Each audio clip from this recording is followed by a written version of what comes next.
Hello and welcome to the Nature of Invisible Things, the podcast. I'm your host, Erin Kelly, and I'm so glad you're here. This is season 2, episode 22, and today, friend, we are talking about personal power and being initiated into personal power and how personal power is often doesn't look like what we think it is. And I am thrilled to share a space and share the air with my guest today. I am joined by mother, mystic, mentor, and energy work practitioner, Janith Chang. So, before I introduce Janith to you, I just want to give you a special welcome if you're new here. As I mentioned, I'm Erin. I'm a devotional astrologer and an esoteric strategist with a feral heart, and you can find out more about me and my work at my website, slowmagic.com, and there'll be a link in the show notes. And also, I'm excited to announce that Devotional Astrology and Tarot, the doors are opening on January 24th. This is a heart-centered experience of the stars and cards that is grounded in everyday life. And I would love for you to join me. I did this program last year. It was a ton of fun. It surprised me in so many different ways. And I can't wait to offer it again. And if you've ever wanted to learn astrology or you know a little bit about it, or if you've ever wanted to learn tarot but have been kind of intimidated, and you might think, oh my gosh, there's no way we're learning both at the same time. I'm here to tell you, friend, relationship is where it's at. And we learn about things when they're in relationship to one another. It's just all presented in such a beautiful, holistic way and applied to our everyday life. And so there's a link in the show notes. I encourage you to check it out if you're interested. And if you're ready to tend to the hearth of your inner flame, I think you should join us. Check it out. Okay, back to introducing Janith to you. Let me read Janith's bio. Janith is a mother, mystic, mentor, and energy work practitioner. She has spent the past 9 years studying and embodying the esoteric and healing arts whilst traversing and transmuting the worlds of her own inner landscape. She has trained across a range of modalities spanning coaching, yoga, mindfulness, breath work, Akashic healing, and energy work. But more than any label or training, Janith is a human, simply and sometimes not so simply, deeply devoted to her path of embodying more of herself through wholeheartedly engaging life and artfully dancing with the mystery. Spiritual entrepreneurship and motherhood have been two of her greatest teachers in the curriculum of life thus far, and her work is profoundly shaped by her personal transformations through these initiations.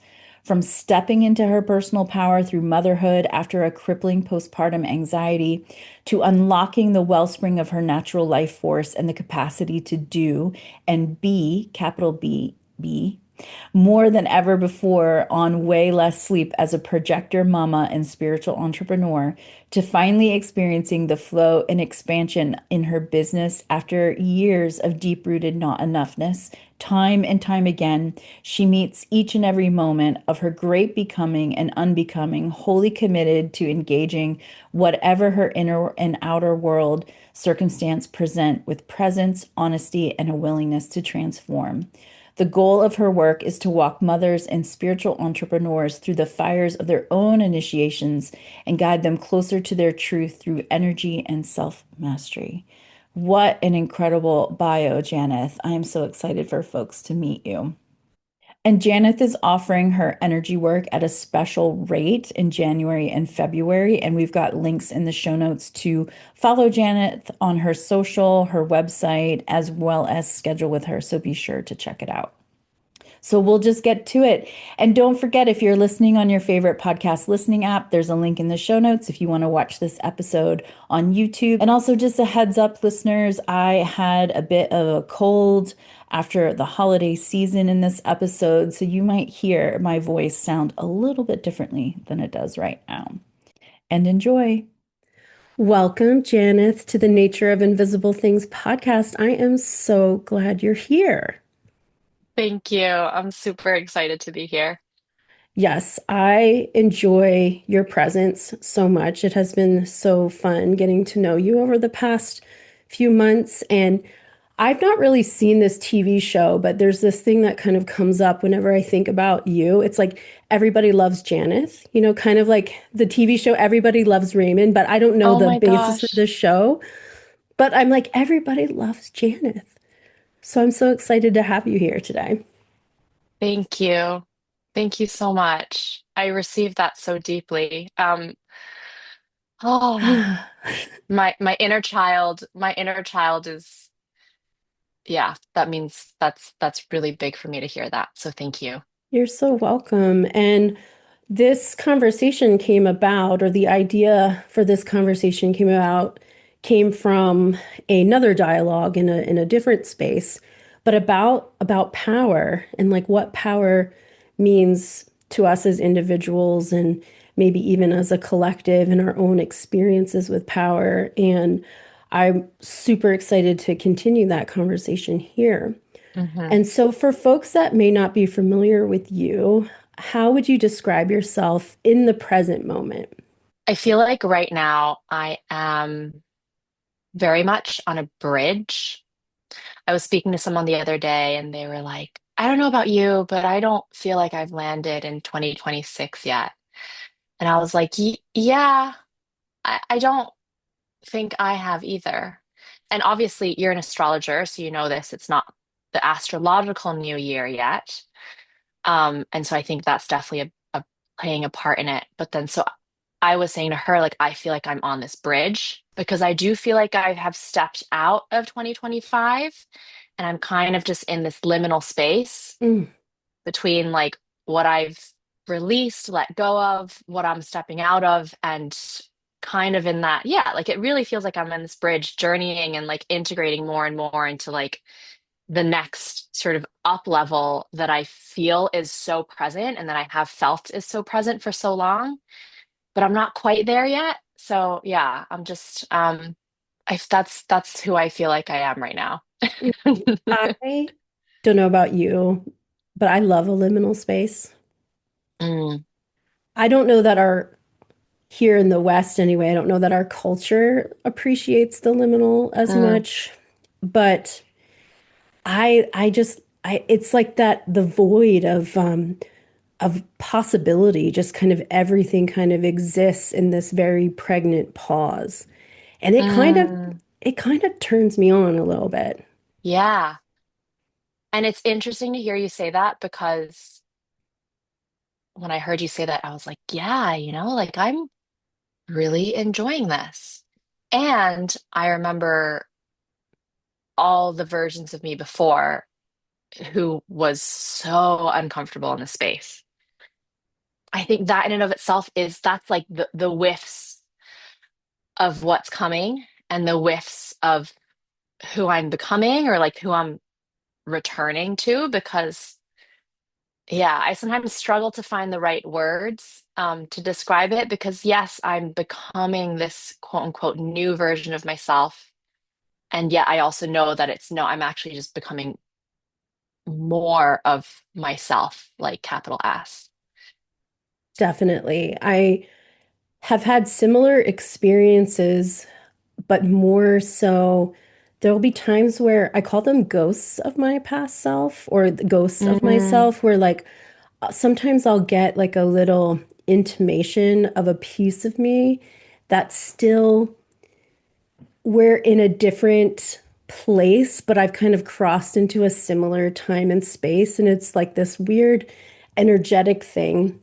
I haven't had it so much with future me or the self I'm stepping into, but I definitely hmm get these little hints of the me of the past. And when it happens, it's mm, like the most tender little thing because I'm like, I see you. Like, I see mm, you.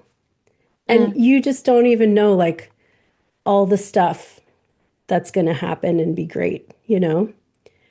Yeah. It's a very tender thing, but so I can relate.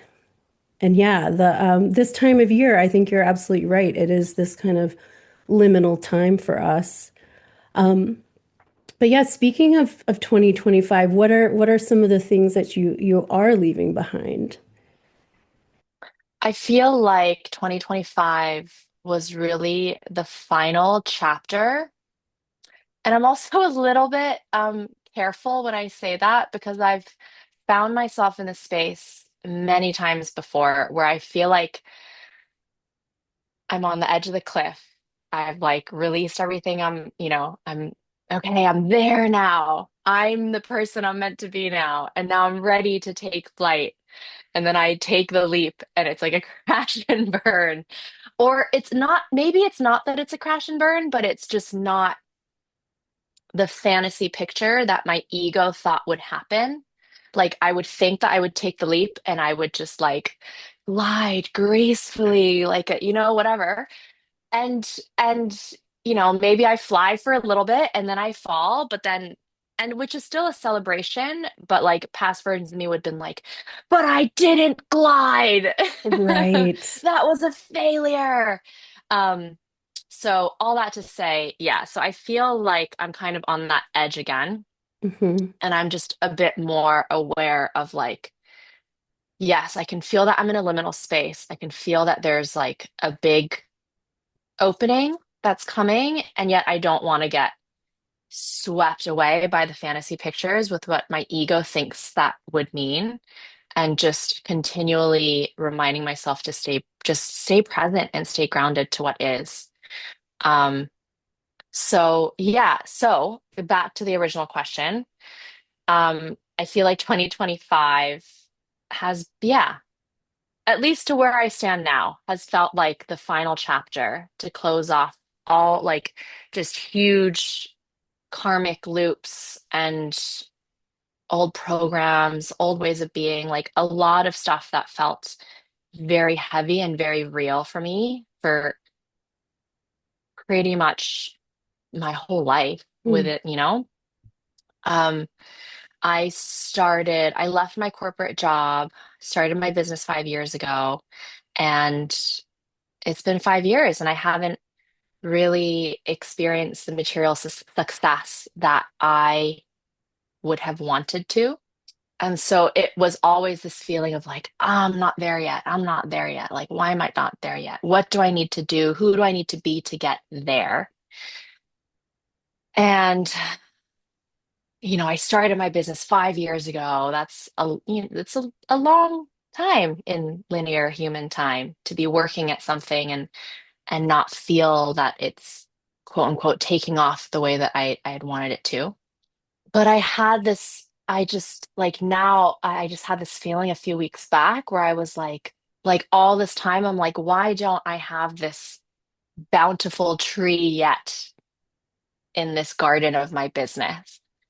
And I realized, oh, it's because this whole time has just been about like rehabilitating the soil. And now I'm ready to plant some seeds. So yeah, that feels like it feels like the soil has been rehabilitated. I've gotten to know the land. I'm intimate with it now. I'm able to have like reciprocal relationship with it. And yeah, now I'm ready to plant some seeds. So yeah, that was 2025 was the finality of that. I love that analogy. I think it's one that a lot of people, maybe until they heard that, they didn't realize that that's an actual part of the process because Hmm. we think so often that it starts when we leap and that's the Mm, beginning. We don't always think that, or at least I was surprised about how many times we have to keep leaping. Like once we do hmm. the big leap, there's leaps of all different sizes that you have to keep Yeah. going through. But this idea of like all of the accumulation of things that we pick up through what it took to survive in the environment that we were in or thrive or whatever we attach to in terms of like another person's definition of success. Hmm. Solopreneurship, in my case, and entrepreneurship in general, I feel like is this constant spiritual experience of like asking you to basically like get to be your most vulnerable, naked self, even if that's just with yourself, you know? Mm, hmm. And so I love that you shared just it was really about rehabilitating the soil and how humbling of an experience that can really be. Yeah, because without the soil being rehabilitated, you're just, or I was just doing the same thing, but just wearing a different costume. Like I thought that everything would change the minute I took the leap and started going out on my own and following my purpose and my passion. Like I just thought that was all I had to do. And then like my life would just fall into line. But it's like, no, because I was still operating out of all my old survival strategies. Hmm. Like when I first started, so I started off teaching yoga. I was like any class that came up, I was like, I'll take it. I'll take it. I'll teach that. I was teaching like 5 classes a day at one point, 6 days a week. And that is a lot because I had in my mind, I was like, well, I used to work all day in an office Hmm. and now I'm only teaching 5 hours a day. So I'm only working 5 hours a day. That's nothing. And so I was just I'll take on more, I'll do more. And I was burning out. And I got to a point where I was like, hold on, I'm just doing the exact same thing. It's not like this isn't working anymore. Just taking the same program and then slapping a different costume on it is is not the answer. And that was the first step. That was necessary. That was necessary to catalyze me on this journey to be where I am now, 5 years later. So I'm so grateful for her. It's like the insight of having done that, I think is valuable because there is this kind of pressure I feel on people with their own business to grow at a certain pace or to look maybe like other people in your industry. And so I think Mm, it's such a valuable lesson to get early on because then you have a chance to really build it differently from the ground up versus mhm, kind of like getting caught. And that's a lesson like you can come back to too. mhm, mhm. Yeah, Yeah. I've been through my own year of humbling in terms of realizing like I was still running a lot on my corporate background because it did work in that environment. Mhm, mhm. Absolutely. Yeah. So why wouldn't it work here? And well, it did, but then, the energy can't be sustained at that level for some time. And yeah, the burnout is something that's real. Yeah, and so interesting, like to think about that as like a type of power or like a different way Hmm. to be sitting with power or in your power. And so I'm curious just to like segue into that part of the conversation. Like when you think about personal power or power, like what comes to mind for you or what's present for you? Yeah. So, like thinking back to that earlier version of me, I was very out of touch with my own personal power. And if I talk about it from like an auric setup, it's because my field, my aura, was so clogged, full of other people's energies, societal energies, familial, ancestral energies, all these programs. Like it was just so clogged.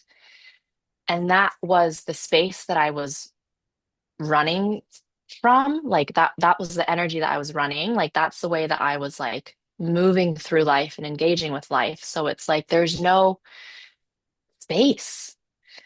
There's no space to be in touch with that radiance, like there's no space for the radiance to shine out. Mhm. Like if it's just so stuffed and chock full of all these other things, like it's like if you take a lamp and you put a blanket over it. That was a time that I was very out of touch with my personal power. And it's funny to think about that now because looking back, I was then so surprised when I didn't feel empowered, Mhm. empowered by my life and my actions and all that. Yeah, so I think like the exploration that I've been on around power, and I believe that it probably needs to start off from this space for everyone, is that reclaiming of personal power. Mhm. And I think the issue is at least for me, when I've sat to contemplate this on my own, the issue with power is that we've been led to believe that it's something outside of us and it's something that happens in relation to another. And I feel like there's been an erasure of the truth that actually power starts and begins from within. So, yeah, I was recently having a conversation with someone and they were like, "So what is, we were discussing this because this has been up for me." And I feel like before I move forward, I kind of had to move back. Hmm. And I was like, "Okay, so what's been my definition of power?" And when I think of the way I related and defined and saw power before, like the image that comes to mind is like a Roman emperor, very hierarchical, very it's like power over, power under. Yeah, a lot of control, a lot of force, almost like an aggression. And that sense of power only comes from subduing another, Hmm. like it's in relation. But once you remove the relationality, it kind of crumbles. Like a Roman emperor only has that power because he's at the top of that pyramid and he holds power over all that comes beneath him. But if you remove all of that, if you displace that, his power is gone. And so that was important for me to see that. I was like, oh, that's the way that I've been relating to it. And when it's related to from that standpoint, it's like we're completely divorced from the idea that we all have our own personal power. And that power is only held by a very select few. And naturally, as a result of that, the rest of us are all powerless. So, yeah, it was important for me to see that because all of that was subconscious, and to have that rise to my consciousness and be like, wow, that's the belief that I hold. That's what I have been told and what I um, continue to fall into the trap of, and then just being like, that actually doesn't resonate with me anymore. Like, that's not true for me. And so, from that, letting go of that, and then that open space to, okay, so what does power mean to me? And the starting point for me was sovereignty. Like, that was like the first next word that came to mind, sovereignty. And it's interesting because the word, sovereignty comes from the word sovereign, which means like the crown, right? Like, Hmm. so that to me was I found that a little bit humorous. But anyway, so sovereignty, which to me means like unto yourself, capital S. Yeah, I'm gonna pause there because I feel like I've Hmm. just said a lot. Yeah, you have. And there's so much that I resonated with. One, this idea that power, in terms of like an emperor, is like power that is bestowed on you by an outside Mm, force as well. And mm, and I also associate it with like tradition. Like, mm-hmm, this is the way it's always been. This is the way it's going to be. We give you the power. We can take the power away, that kind of thing. mm-hmm. And it also feels very, if I were to put it in gendered terms, which it doesn't need to be, that very like masculine, it's very outward, very Yeah. solar, very yang Yes. in it, the way that it moves. And not that that's neither here nor there, but that's kind of like it seems, when that's our orientation to it, that there is this kind of, as you mentioned, aggression that we're not always like, it doesn't seem like that's for me. Or I don't necessarily like who I think I would need to become to wield power in that Mm, way. And mm-hmm. then when you mentioned sovereignty and you mentioned the crown, the term that kind of popped up into my head was the divine right. Like, kings and Mm, queens ruled by divine right. Now that's a different kind of power. But if we think about like divinity, and if we all have divinity within, we all have a power that's been bestowed within us just by the mere fact that we exist. And so that really ties yeah. in nice with the sovereignty. And so, yeah, I really related to a lot of what you said. And I think particularly, and I don't know if this is maybe more of a thing for the femme-bodied or for people, for women and people that identify as women. But this idea of power being outside of ourselves, we're like Hmm. so, I hate to use the word condition, but it's whether it's ancestral and it's passed down, or it's just the world that we live in, society putting it upon us, that we need to ask for permission because we don't have it inherently, which we do. Hmm.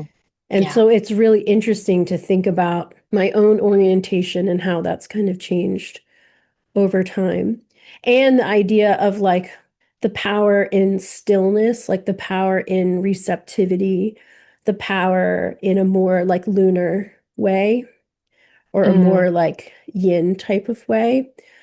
And so just thinking about how that is a power in all of itself and on its own as yeah. well. Yeah. Like there's a certain radiance to it that I feel. And it's a very different energetically the way it feels is like within the old constructs of power, it's like an oppression, a power from top down, pushing downward.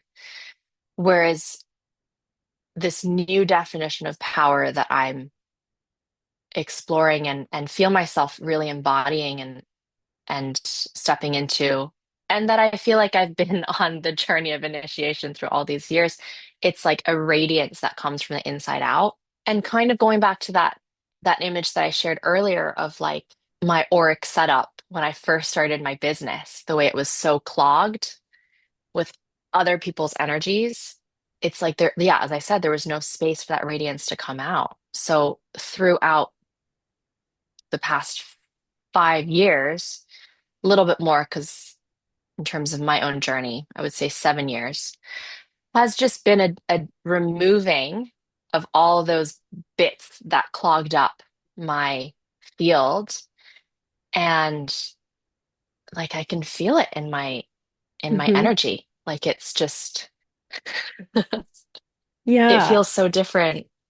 And I think another piece is control for me. That was another piece that was very tied to the idea of power. And they went hand in hand, power and control. And so, yeah, like previous version of me just gripping on to life and what I thought was me trying to control life. And, obviously having my ass handed to me and learning this is not how it works. But and feeling really powerless for a very Mm. long time. Like I'm doing all the things that would have gotten me success, that should be getting me success, and it's not working. And the powerlessness that came with that. Like, what am I doing wrong? What am I not doing enough of? Who am I not, and then as I got deeper into my own work, then it insidiously turned into like, who am I not being? In what ways am I not being enough? That was like the do to get, turning into like heal to get, like be to get, rather than Hmm. just to be. And I feel like once there's an arrival in that space of personal power, like I feel like now I like understand at a deeper level what it means to just be and the Hmm. power in that. Can you describe perhaps like a little bit more of like the feeling, or maybe walk us through a day in the life of when you felt powerless, like maybe some of the situations you might have found yourself in and how you would either feel or maybe what would happen then versus maybe now? Yeah. So the one that comes to mind right now really strongly is actually an example from motherhood. And I feel like this is when I really extrapolated or like parsed out or divorced power and control. And so the image is me trying to get my 6-month-old daughter to go down for her nap. Do you have children, Erin? I do not. Mm-mm. Do not. Okay.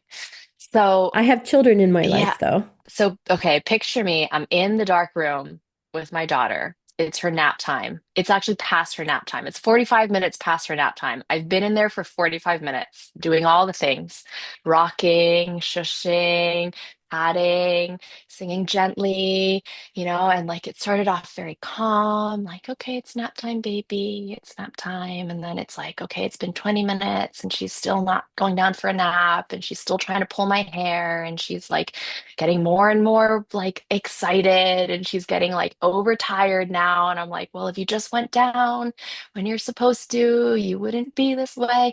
And then it's like 45 minutes and then it's like, just go down for your nap. And like the rage and the frustration that just starts to build and come up. And in those moments, like feeling so powerless, so Mm. powerless. And the like what that triggered in me and that feeling of like, if you would just, and it became like a very like, that top down, power over, power under type of energy, because Mhm. it was energetically this feeling of like, if you would just go down for your nap, like, or come on, it is very like forcing and trying, like, obviously she's not going to nap when I'm coming at it from that energy at that point. But it was very like me trying to control her and to get her to do what I wanted her to do because this was the schedule that I set. Or this was the schedule that website set Mhm. for a 6-month-old. Um, and in that space, there's no attunement, there's no space for, any that's a whole other conversation. But yeah, that was a moment for me where I was like, I feel so powerless and realizing how it was all just like a facade, you know? Mhm. Like I feel powerless because I can't get her to do what I want her to do. I have no control over her. I have no control over kind of life as an early mother, or like a new mother, feeling so out of control. My body's not my own anymore. Mm. My time is not my own anymore. Like nothing I do is by me for me, like it's completely that whole facade is just stripped away and having to let go of that control, sitting in that power, that feeling of powerlessness is paradoxically what connected to me, or connected me to like, oh, that wasn't power. Mm. That wasn't power. This is power. Like who I've become through that experience. And like this makes me think of birth too. That was another huge moment of feeling completely powerless. Like it's just the ultimate surrender. I had an all natural birth, no medication, no induction, like no epidural, like nothing, completely natural. Yeah, talk about letting go of control, surrendering, just drowning in powerlessness. And then from there, being in touch with it was like being handed, oh, no, this is power. This is power. And it's actually, I'm not even handing it to you. It's there. It's in you. And it doesn't feel the way that you thought it was meant to feel. But this is like, yeah, like what can be more powerful than just being so in touch with your truth and who you really are. And like, I'm trying to think of another word for power here because it's kind of Mhm. like I'm using power to divine power, but like, yeah, like Yeah. that, like radiance is kind of another word that sort of touches on it, but it's like, yeah. The word that came to me while you were sharing, especially in taking your daughter down for her nap and then also in birth. I've been a birth worker, so I have been present for births, natural Wow. births. So I Mhm. have not done it myself, but I have seen it. And one of the things that presents itself as you were describing was like the surrender to that power. It's Mm, like, mm, and then the moment, so often when I think of the word, or maybe not just me, but culturally, when we think of the word surrender, it kind of sounds like defeat. Mm, But really, like what we're surrendering to in that moment is the truth of mm, what's emergent, and what is emergent is this experience of power mm, mm. so often. So I use the word surrender, but I don't know if you would Yeah, relate to that. Yeah. yeah, no, for sure, surrender. In both those instances, and with my business too, Mm, like there needs to be a surrender because I think within the old construct of power, there's such a gripping to it, the control. yes. Like you need to Oh, let go. Yeah, you need to let go of that control. And that's where the surrender piece comes in, right? hmm. And I think that's why the surrender is needed before you're put in touch with like that force of innate power. Right. So absolutely surrender. Yeah. And yeah, it's interesting because as you said, some people kind of equate it to defeat and there's like and interestingly, some people would equate it to like powerlessness as well, right? Because it's like, Right. oh, we have no other like we have no other choice. We're backed up against a wall. Like we're not going to win this. So it's like I surrender. But like that takes courage too Hmm. to surrender. So it's almost like even the act of surrendering that requires you to already begin to tap into that inner piece of power. Yeah. Yeah. It's like creating another way for it to show up or for it to emerge. So I totally relate to the gripping. I can remember waking up some mornings, and I've been doing this all night long, or I've been sleeping Mm, to the point where like I have muscle cramps in my arms, or I'm wow. sore in my arms because I've been like all night long. So I relate to having to like let go. I just wanted to say that. And then also, I think the surrender, it's like what we're surrendering really maybe isn't maybe we take it to the point where it's our only choice, and that's what allows us to surrender. But what I think it is we're surrendering whatever way we thought it had to be. Mm, And that maybe creates the space for something new to presence itself. Like so mm, often, this is how I experience a lot of things in my life is like, I think, well, their choice is A or B. If I don't want to mm, do A, then the natural choice is B. When really there's this tension of opposites that if we can hold the tension between the binary choice, there's actually a secret third thing that emerges mm, sometimes in the moment. mm, And then that might be a way in surrendering to like what our construct of how it needed to look or how I would do this. And then there's just like grace, I think, that comes mm. in and shows up for us in those moments too. Yeah. Something else that's coming up for me right now is the energy behind the surrender because you can have surrender that continues to perpetuate the idea of power over power under. Like if you think of like in a battle, Right. like in the olden days, you're like on the battlefield and the losing side, they're like, okay, I surrender. And then they're overtaken by the winning side. And so that still perpetuates this power over power under. But like, I think the surrender that we are speaking to, it's not a I'm putting myself under, but it's more like the way I feel it, it's like a bowing down at the altar. And it's like giving my hands up to God, source, spirit, whatever you want to call it. When we tap into that space of surrender, that is, I like, that you said grace. And there's like, for me, there's a devotion there. There's a devotion that's informing or driving the surrender, or it's hand in hand with the surrender. It's like comes from a space of devotion and trust and trust. I think trust is a big one, for sure. I relate to that too. And it's like I have faith in what I'm doing. I have faith in the divine. I have faith in my own desire and how that aligns with divine will, I would say. But then, I'm also human, so I get in my mind, I have certain ideas and Mm, things how I think it should still go. And I'm always shown like, no, if you really have faith, then you also at times are going to have to just trust mm, and that it's safe to let go.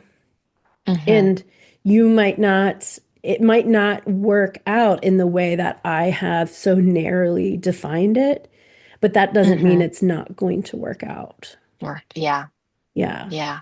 Or even be like wildly successful on some level. Yeah. Yeah. And what's interesting is I don't know if this has happened for you, Janith, but in areas of my life, I find like when I learn a lesson or knowledge, self-knowledge has been revealed to me in a certain way, and it's relegated to like a very particular situation or relationship or career versus like personal life. And I think it's just in that little nugget. And then all of a sudden you see it everywhere in your life. You're Mm-hmm. like, oh, Mm-hmm. not only do I have challenges with power in my own work, but I actually struggle with power in my relationships and I struggle with power in with my family and I struggle, all of these different things. And it's like, wow, this is so much bigger the word that's coming through is so weird. So much bigger of a nut that you have to crack, It's not just like one little thing. It's like a whole bag of nuts.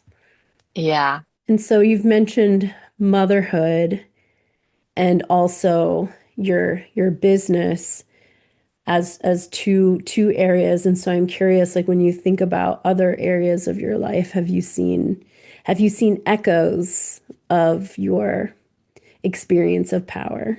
I think I have felt them the most through my business, through solopreneurship and through motherhood, because those have been my two, those like within my curriculum of this life, those are my two big initiations. Like Mm, those are the two things I put up my hand for to get my PhD in as a human. So that's where it's been the most loud. But yeah, certainly in my other personal relationships, such as friendships, relationships with my family, relationship with my husband.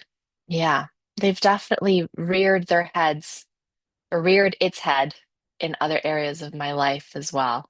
But, like, as you said, like, it's all interconnected, hmm right? So there definitely been those moments where I experienced something with, like a family member, for example, and being in some sort of weird energetic power struggle there.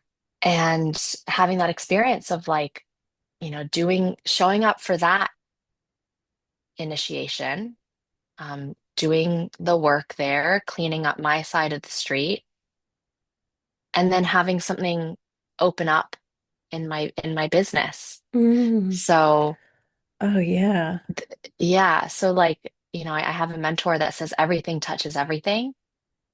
So I think it's easy for our human minds to kind of put things in their boxes, but like it all is a web actually, right? it is. And yeah. So yeah, I've definitely had those experiences where I'm maybe feeling stuck in, as an example, like feeling stuck in my business in some way, and then having this weird family dynamic come up and having to feel like all my energy has to be directed toward that. And then going through the process, coming out the other end, and then having something shift and open up in my business and having like a new level of clarity open up. Mhm. Um, and like definitely feeling how those are interconnected. Yeah, I can relate to that because one of the things I thought about, one of the reasons I wanted to work for myself is so that I didn't have to deal with all of that stuff in the corporate sector. Lo and behold, most of that stuff was my experience of it. It was internal. It was like wherever you go, there you are. And I found Mm-hmm, that out mm-hmm, very quickly and still very happy with the choice I made. But it was kind of like mm-hmm, this funny aha moment of like, no, you would have been, all of these things that you're dealing with right now are things that I was avoiding. And I was putting the mm, label of, I'm not being heard at my job. I'm not being Mm, seen at my job. All of those things that I thought were like mm, the fault of the where I worked, not mm, really thinking about the ways that I was avoiding something within. But then when it's just you and there's only one direction you can really look on that. And it was just like aha, okay, I see this is an experience I needed to have to kind of have this as well. And so it's really funny to kind of go yeah. through that. I'm curious, like, do you, when you feel, I'm not sure how to quite word this question, so let me just take a minute here. I want to ask, when you notice, or if you notice that you're kind of not aligned or not in your power, do you have certain practices or things that you do to kind of like, let me just do like a reset, or how do you go about bringing yourself back into that Mm. alignment? I have a couple different things in my head right now. And I think I'll start with to kind of respond to what you had said about, wanting to leave that corporate space because you want to leave all that stuff that happens with other people. Yeah.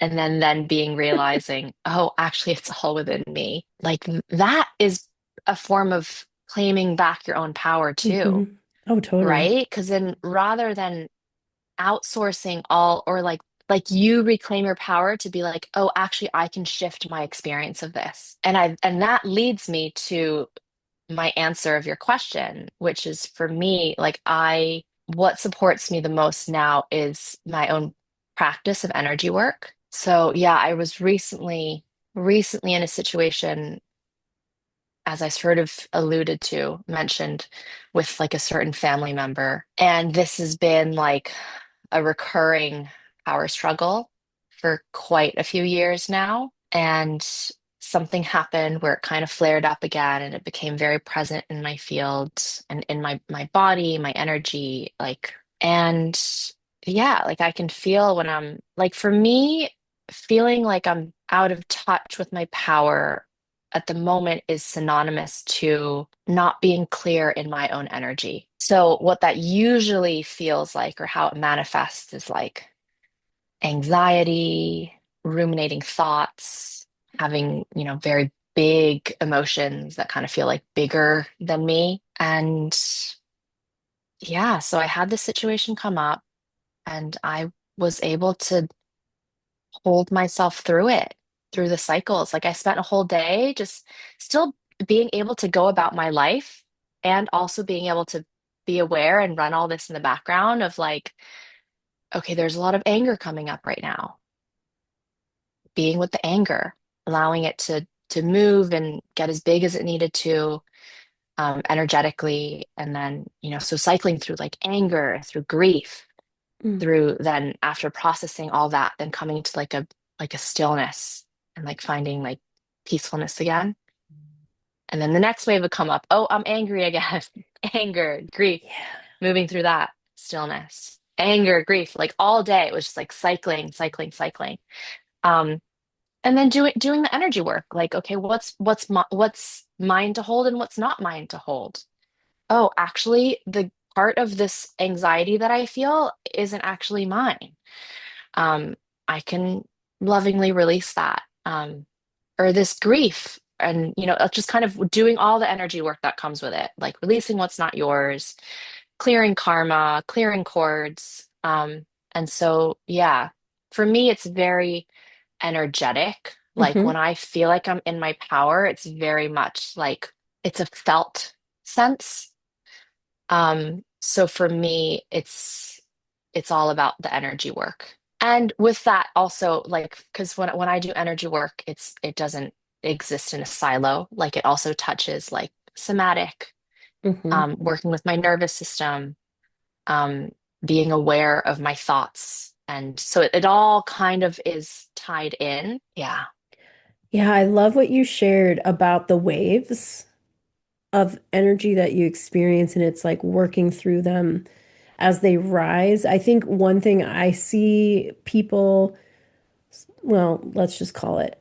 one thing I struggle with from time to time is the fact that like, yeah, it's not one and done. It's a Mm, relationship with it, and to kind of expect that it's mm, it's a practice of being with it and not just trying to squash it to the point that not that we never have to deal with it again, but kind of like there's this, I think, especially here in the West, like we really want a quick fix for so many things. We would just like to mhm, check a box, done, dealt with that, moving on, what's next, rather than sit with, oh, if it's still here, what is there, what else is here? Like what's left, and being mm, kind of curious about that. mhm.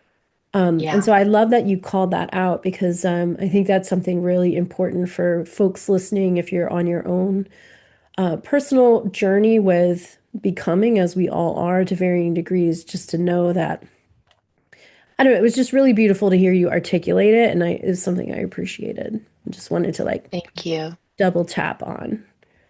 Thank you. You're so welcome. And so do you And see, oh, go ahead. Yeah, I would just say like I wasn't always in this space. Like right. probably me 10 years ago would be like emotions come up, squash down. Yeah. And then the next iteration was like, oh, I need to be with my emotions. Mm, And then emotions coming up, but then feeling overwhelmed and not knowing how to be with my emotions. And then like the next iteration of me is like deep into the healing work where it's like, oh, we let the emotions come up so that we release them. And then I went through this whole long phase where it was all just about releasing. But it was, if I now look back, the energy driving it was like, I need to get rid. yeah. I need to release, I need to let go, I need to get rid, I need to get this energy out of my body, which is also a rejection of rather than just being with. Hmm. Um, so yeah, it's certainly been a journey for me to get to the point that I am at now. Mm. Yeah, thank you for sharing that. I think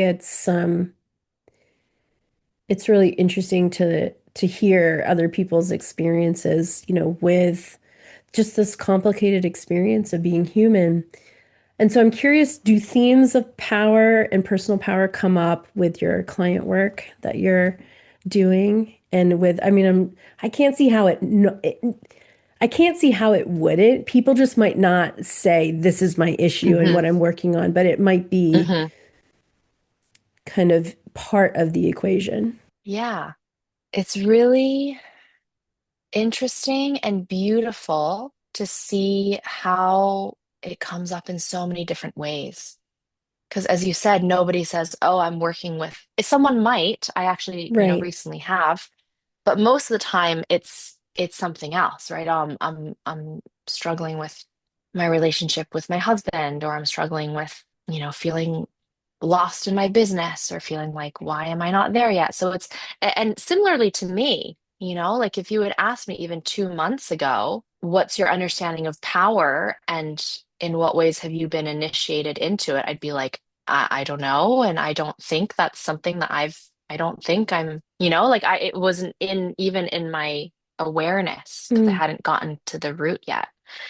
But something interesting is that I've noticed people call it different things, but then when we drill down to it, I'm like, I feel like we're talking about the same thing. I feel like we're touching on what I'm now calling power, but people mhm, call it different things. And so does someone, and maybe it's just that power, the way power feels for different people is different, which mhm, makes sense because within my definition, if power is just embodying and coming back to more and more of your true self, capital S, then that makes sense that that would feel different for different people. So um for someone, being in their power might be really related to freedom. For someone else, it's being really connected to their creativity. And so that's been interesting to mhm. see how it comes alive differently for different people. Yeah, I relate to that because I don't know that I would have put my main issue of people pleasing. That was like my main thing. I mean, I have lots of things, but if I were to be like, what was the giant thing that I came here to work on? What did I get my PhD in?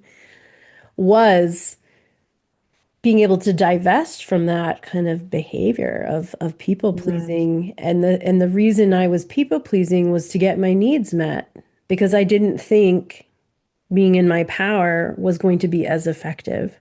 So for mm, me, I would put it in that term, but it is related to personal power, because when mm, I trust that I can meet my own needs or share with other people what my needs are and have that met mm, or have an honest conversation about how they can't meet it, and that's mm, okay and brave too, versus having to always maintain a certain shape or shape shift mm, into mm, whatever they need me to be so that mm, I get whatever need met, you know? mhm. So Yeah. so I agree. It's like it's really interesting to kind of see how it shows up. Yeah. Yeah, like I would say for me it would have been to your point, like I wouldn't have said, "Oh yeah, my thing is, I'm learning about power." Like for me, the nitty-gritty that I was working on was like imposter syndrome, Mm, perfectionism, yeah. not enoughness, like just deep, deep unworthiness. Mm, Which now when I say all these things, I'm like, oh yeah, that all those very much tie to power. But I think I was so divorced from it. It just seemed like something so far out and away from me that I couldn't see that relationship to mhm, power until now. Yeah, and just like a complete lack of self-belief. And it's interesting because I would have come across as very confident all my life. And so that's another interesting little rabbit hole that we can go down because a lot of people equate confidence with self-esteem, self-worth, power. But no, like I for sure came across as very confident all my life and yet was really struggling with deep, deep unworthiness and not mm. enoughness. Yeah. Yeah. And one of the things that you were just touched on and just now just floated out of my mind was just around this idea of radiance, and being able to like radiate that. Because confidence is something I think about in relationship to radiance, you know? Mm, And so, like, and not saying that if you can appear confident, and I agree, but thinking about how exhausting it must be to project a confidence that you're hmm. having to in some way Yeah. manufacture versus letting it Yes. just shine. Yes. Yes. Yeah. Yeah. And what this is making me think of now is like moving from that space of groundedness, centeredness, radiance, moving from that space. So this is kind of related, but kind of not. But this is just what's coming up for me right now. This is where I'm kind of going to, because I know I said at the beginning, the old construct of power is like all about like being it's power over, it has to be in relation to someone else. And so now we strip that away, right? And then we talked about personal power as just something that's innate within you and it radiates outward. And then the next step from there is impact, because impact then comes naturally when you're moving through life, coming from that space of like grounded, centered radiance, being in your personal power. But it's not from a place of force or oppression.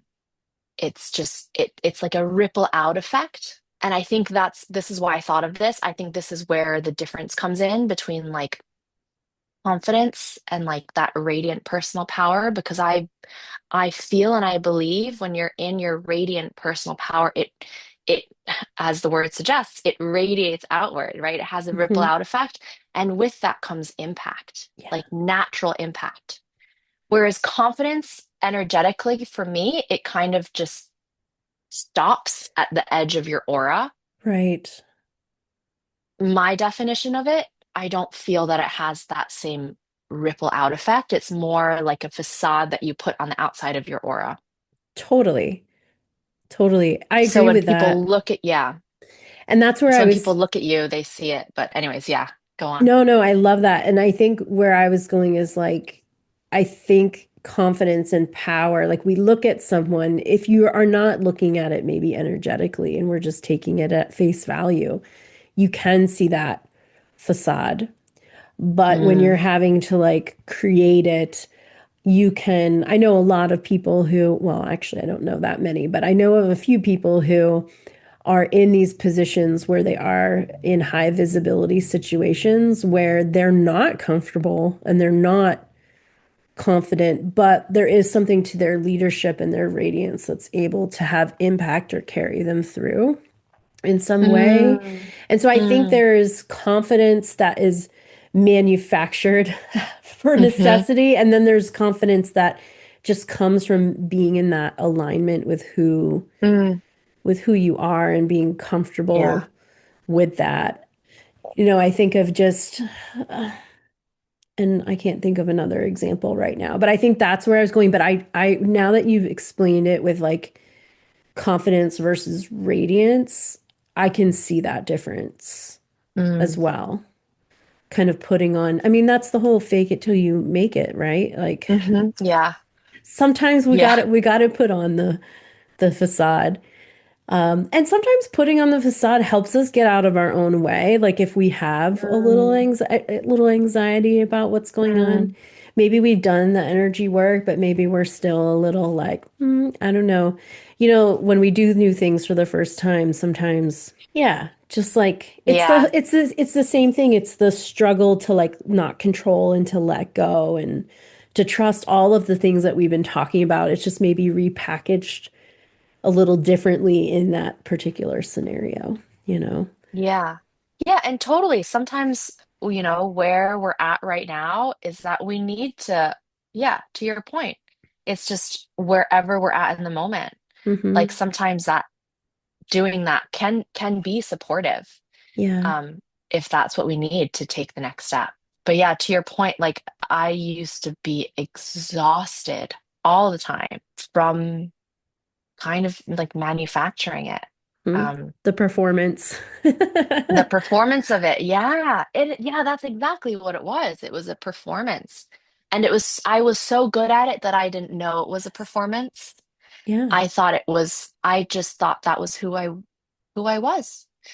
Like thinking back to like the first time I did, do you know the Myers-Briggs Hmm. personality I test? do. So I think the first time I did it, I was in college and it's like it's self-created in a sense because it's Yeah. based on the answers that you give, right? Right. And so my first like thing that came back was it said that I was like an E, which means extrovert. I'm totally not an extrovert. I'm 100% an introvert. But I was just so used to putting on the performance that I got lost in the play. I thought that's who I Yeah. was. I thought I was that extroverted, confident, bubbly, loud persona that could walk into a room and, you know, Hmm. own it. But it was all just a performance. Whereas on the inside, I was actually, like, I was struggling.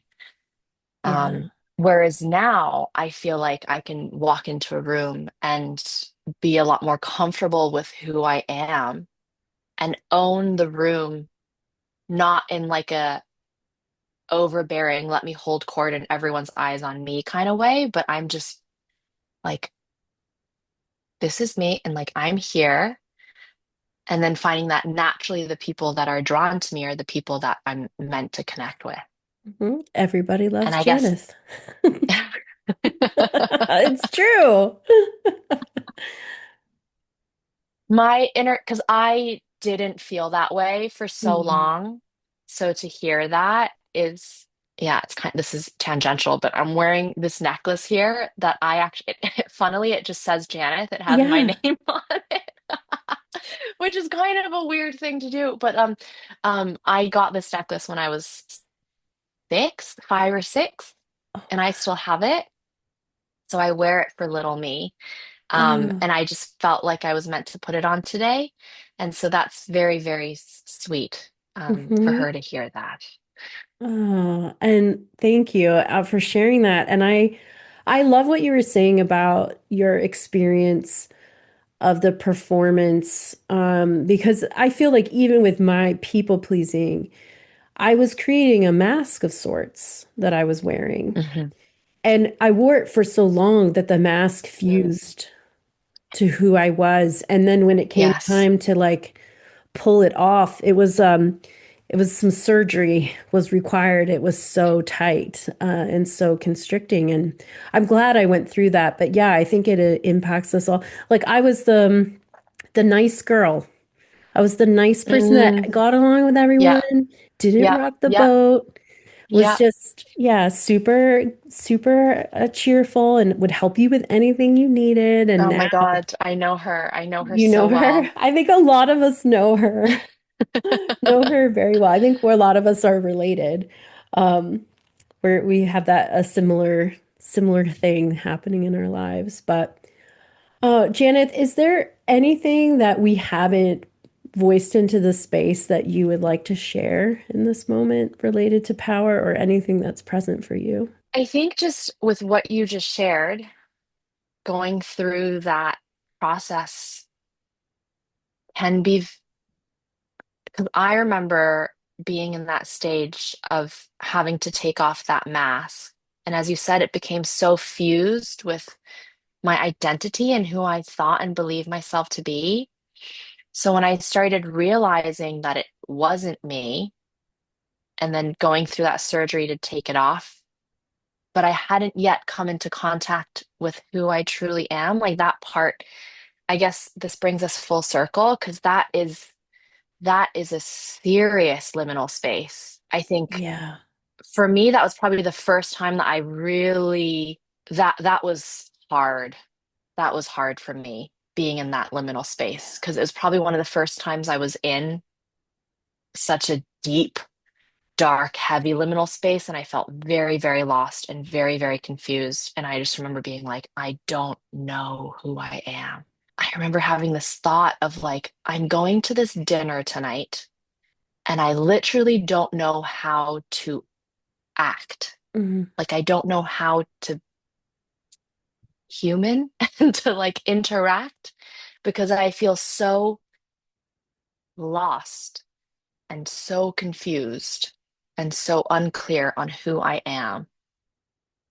And I know that so many of these old ways of being and acting for me aren't true to me anymore, but then I don't know what comes to take its place. I guess, yeah, just a shout out to anyone out there listening who's in that space right now. Like, fuck, it's hard, but it's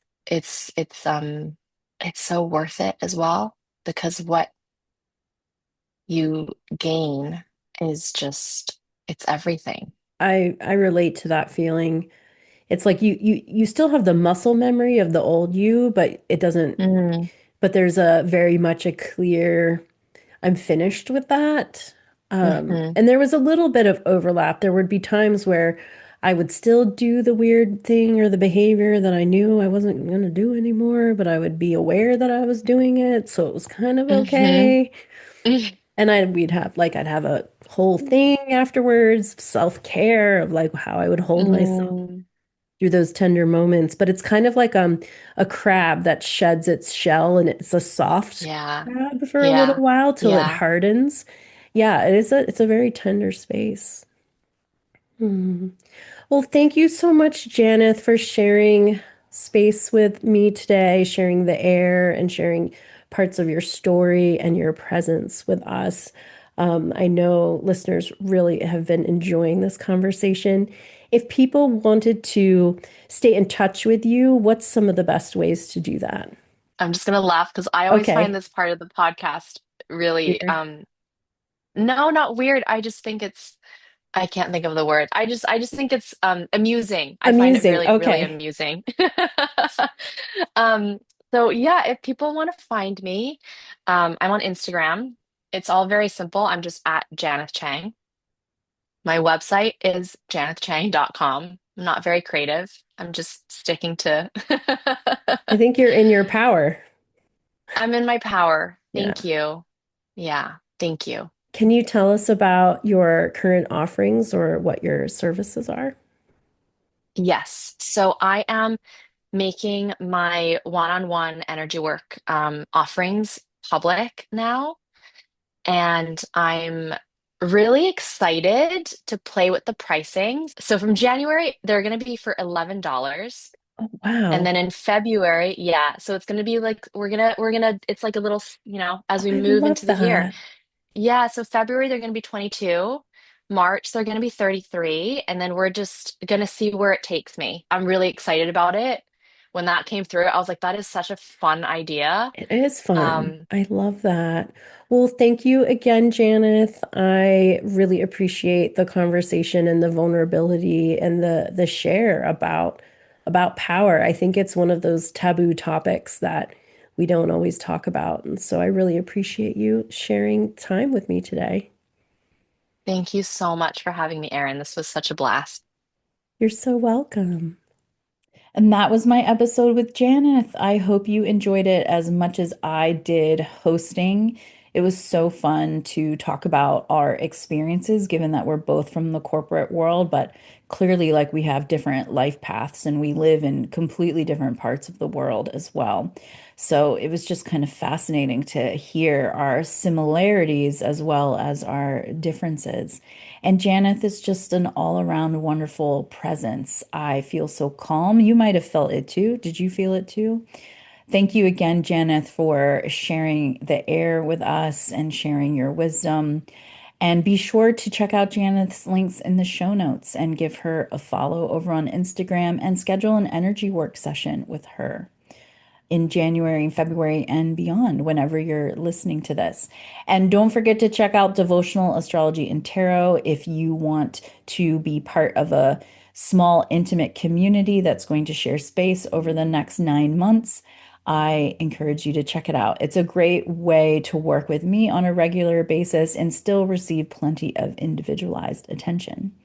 Well, I think that's all for now. I am wishing you lots and lots of love from all the places in between. Until next time.